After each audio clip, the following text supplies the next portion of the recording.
Today, August 23rd, several churches joined hands and organized a protest aimed at sending a message to the government of Belize that they are not happy with their decision to not appeal the Chief Justice's ruling on Section 53, where it was deemed unconstitutional, and that such sodomy should be legalized between consenting adults. Renee Trujillo was in Belmopan, and she has the story. An estimated 800 men, women, and children converged on the steps of Independence Hill in Belmopan, Cayo District. The location to stage this protest against the court's ruling to legalize sodomy is significant, as it is home to the National Assembly, where elected officials meet to discuss and debate the welfare of Belize. Today, as the churches bussed in citizens from the Toledo and the Orange Walk districts, there was one common purpose, and that was to condemn the ruling that found Section 53 unconstitutional. Love News was on the Hill in the country's capital to find out more.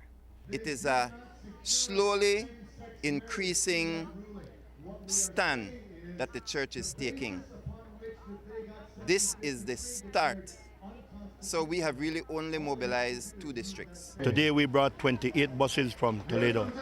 Every person had their own perspective on the issue, but they all led to the same conclusion. According to Pastor Lewis Wade, the people should demand the government to appeal.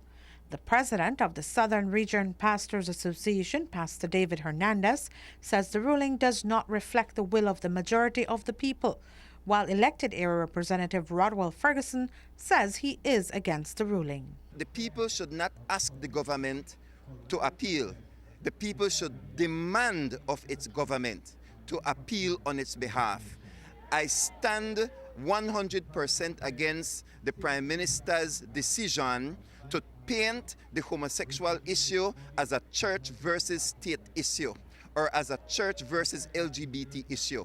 Christians are citizens. People who are God-fearing in this nation are citizens, and they demand the same respect that the Prime Minister gives LGBT. We pay taxes. We have a right to moral obligation for our nation, and the Prime Minister is using all of our money to fight this case. We are not asking, we are demanding that he appeals. Last Saturday we had a meeting where 244 pastors from the South were present, and we had discussions, and we looked at where we were as a nation with the addition to Section 53, right? We felt that it does not reflect the majority of the people, especially for us in Toledo, where we have so many churches and so many Christians, right? So what we were saying today is that if the government will actually represent the people and the will of the people, then they would be appealing this, because the majority of people are not satisfied with the decision by the Chief Justice. The reason why I'm here, because there's a dynamics between urban community and rural community. In the rural community, the biggest social event is going to church. And so the people go to church, they believe in the Bible, and believe in what the Bible teaches. So I have no hate. I love everybody. People have their own, make their own decision what they want to do. But at the end of the day, there must be a respect. There is male and female, and there's a purpose for a male and a female. Just yesterday, there was a landmark ruling in the state of Austin, Texas, where the government wanted the school to put a toilet mark transgender. And the judge ruled that no. And the judge said he remember that when the child born, that it was a male and female. And know what the government told the school?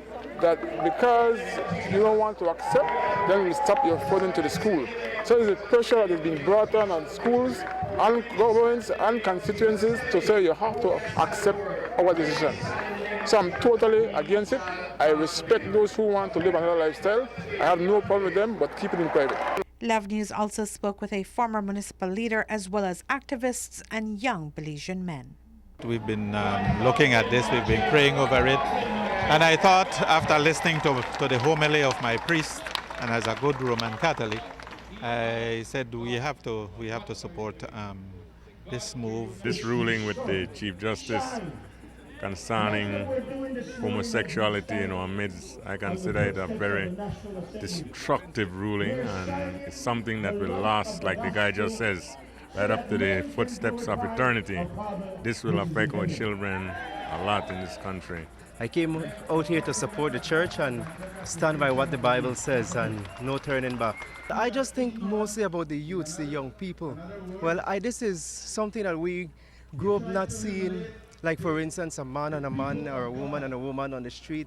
And it's like what people always say and what they always believe. It's your lifestyle, you live it. But when you want to now bring it to the public, I think that that's not something I would like my son to be walking and see that on the street. That's my point of view on it. Today's protest began at 9 o'clock this morning with presentations given by several pastors. Coming into Belmopan from the Toledo district were 38 buses. Love News was told today that this is just the beginning of the churches coming together against Section 53. Reporting for Love News, I am Renee Trujillo.